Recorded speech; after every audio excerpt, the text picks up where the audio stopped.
Hello, welcome to my channel. I have here a really bad drawing of the Hamerpede or Xenocobra from the Prometheus movie. This is essentially a mashup between the facehugger and chestburster from the Aliens movies, and I am going to have a go at making one out of foam. The foam I picked up from my local arts and crafts store. They specialise in recycling material which is otherwise destined for the landfill. So using a Sharpie I can sketch out the shape I want. Then I cut it out using a sharp blade.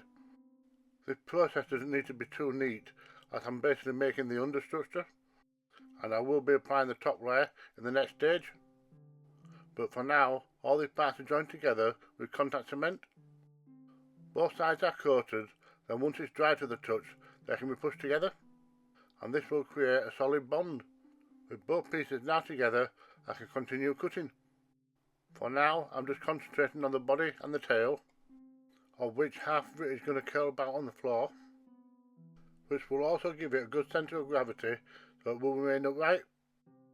The closer I get to the tip of the tail, the smaller it has to be, and then it's just a matter of whittling away the excess until the shape is roughly correct. I also added a bit more girth to the area which connects with the floor, and now I can start to work on the head. I've sketched out the rough shape on this 1mm thick foam and cut it out. I've also cut out the basic shape of the mouth, and this will be enhanced further with foam clay. But for now, I glue it into place and add on some ridges. This thickens up the edges and will also be enhanced with some foam clay later. The only problem now is that it's starting to get a little bit top heavy, which means all it takes is the slightest knot to fall over. To resolve this, I cut out a hole underneath the tip of the tail and insert this tyre weight to act as a counterbalance. I can always add more if needed along the way. Next, I cut out several strips of foam, and these will be used to cover the entire body. I tried to hide the seam the best as I can at the back. Any gaps can be filled in at a later date. I won't lie, this is a very time consuming process. I had to make stencils for the curved areas to ensure perfect fit, and after a wee while the body is entirely covered. In order to work on the mouth, I'm going to use some foam clay. I work on this a section at a time so it has a chance to harden before working the next layer, although in hindsight maybe pink wasn't the best colour for this part. But however, I'll go ahead and complete the inner section.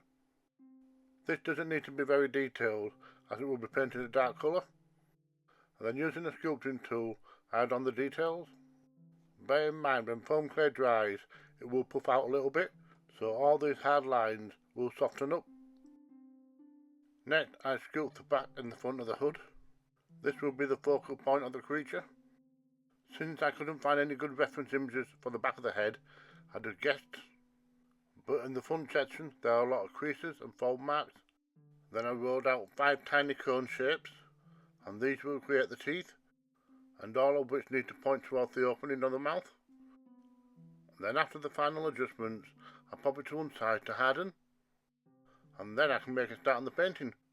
It's going to need several coats of white acrylic paint until we have solid coverage. It's hard to tell from screenshots alone what colour the creature is supposed to be. Sometimes it's white, pale blue, pale green, or even a light flesh, which means I have a bit of artistic license. So to start off with, I paint the mouth a pale pink, then dry brush it with a white. Then to finish it off, I give it a red wash, and that gives it a little bit of definition and a slight sheen to it. I used a pale flesh colour for the main body. Even though it's a bluey green colour on screen, that effect was created using light, so I believe the colour of this creature should be similar to that of a facehugger. So far it's looking flat and lifeless, so I watered down this brown bulb polish and give it a once over, and this does a great job in creating a realistic skin texture. It's also polished so it will protect the paintwork. You can see all the detail coming through now. Once it's had a chance to fully dry, I mix up the original flesh colour with a little bit of white paint and dry brush all over it, and this essentially gives me my highlights. And then to go one step further to help create that organic look, I mix a few drops of white paint into some liquid latex and brush it all over. This will create a nice shine and help create the feeling that it's been in a lived-in environment, because a lot of nasty creatures seem to ooze slime, and this stuff, by the way, will dry mostly clear. Latex is sticky stuff when it first dries, so it will need a good dusting with some talcum powder, and the shine can be brought back with a nice coating of gloss varnish. And that's it. That's another movie creature brought to life. I added a blue filter and a little bit of smoke, and this helped to create the appropriate environment. Creative lighting helped to hide a lot of the creature in shadows. I've made quite a few different creatures now. I'll leave a link at the end so you can check out those videos. But in the meantime, if you've any recommendations of what creatures I can make next, let me know in the comment section below, and I'll give you a shout out if I pick yours.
Thank you for watching. Don't forget, if I can do it, so can you.